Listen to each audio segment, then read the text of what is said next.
Mr. Mwai Kibaki was known by many names.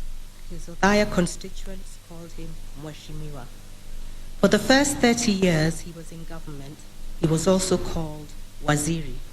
At some point during that period, he was also called Vice President Mwai Kibaki. Then in 1993, the media started referring to him as Opposition Leader Mwai Kibaki. This title lasted 10 years.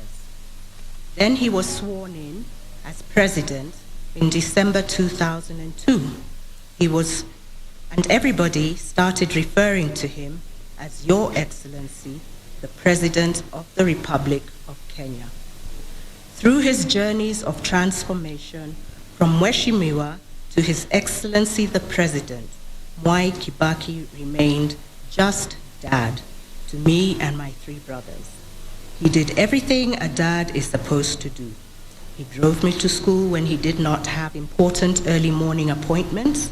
He attended the parents-teachers meetings when they were convened and listened keenly to what the teachers had to say about my progress, or rather lack of it, much to his consternation.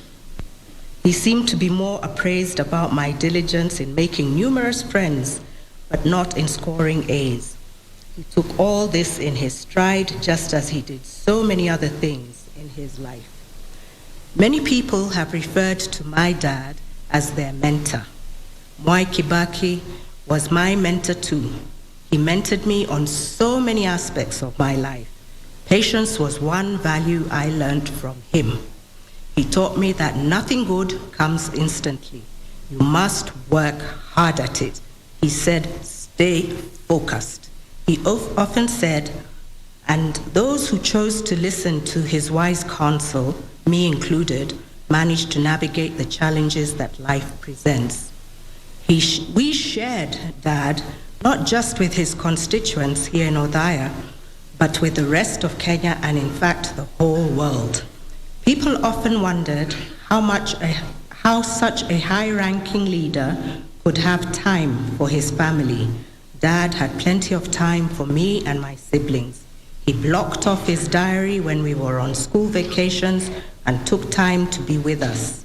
When our birthdays rolled around, he hosted our friends in the garden of his home for our birthday parties. Ever the jovial personality that he was, he would invite my friends' parents to stay on and be part of the celebration. They all knew Dad and his kind hospitality. By being present on our special days, and as much as possible when time allowed, he remained part and parcel of my life. He found time to fly to the United States to attend my university graduation, which was on a Sunday. He flew out of the US the same night, was back in Nairobi on Monday night, and was able to participate in his then political party's election on Wednesday morning. It was a KANU election at that time. It was a balancing act all his life, and he managed it well. You gave me sufficient time, Dad. Dad gave me time, so I also dedicated a lot of time to him too. Just as he supported me through my formative years when I was through with education, I spent a considerable amount of time supporting him in the development of his assets, something which I enjoy doing even today. This has been a lesson on give and take. One of those investments was his political career. I can honestly say that Dad's political victories were hard-won battles. I was in the thick of his 4 presidential campaigns. They were not easy, but my siblings and I came to know many people and we made many friends. These were true lessons on resilience. Dad's public life was his. He did not drag me into his public rallies and harambes. It was voluntary. Dad was a Democrat even in his own home. He knew I had other interests I wished to pursue, and he encouraged me to do so. He did not want to make me into a replica of himself. No. Dad wanted me to grow into a well-educated, focused individual with a strong character and a unique, defined personality. This is what he dreamt and hoped for every Kenyan. So he worked at it all his life because he sincerely believed that a nation of well-developed individuals would surely prosper to great heights.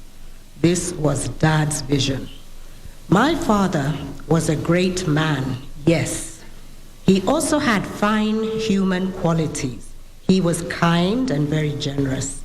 He dedicated his life to the service of Kenya. He served Kenyans with humbleness and humility. He participated in 10 general elections over a span of 50 years.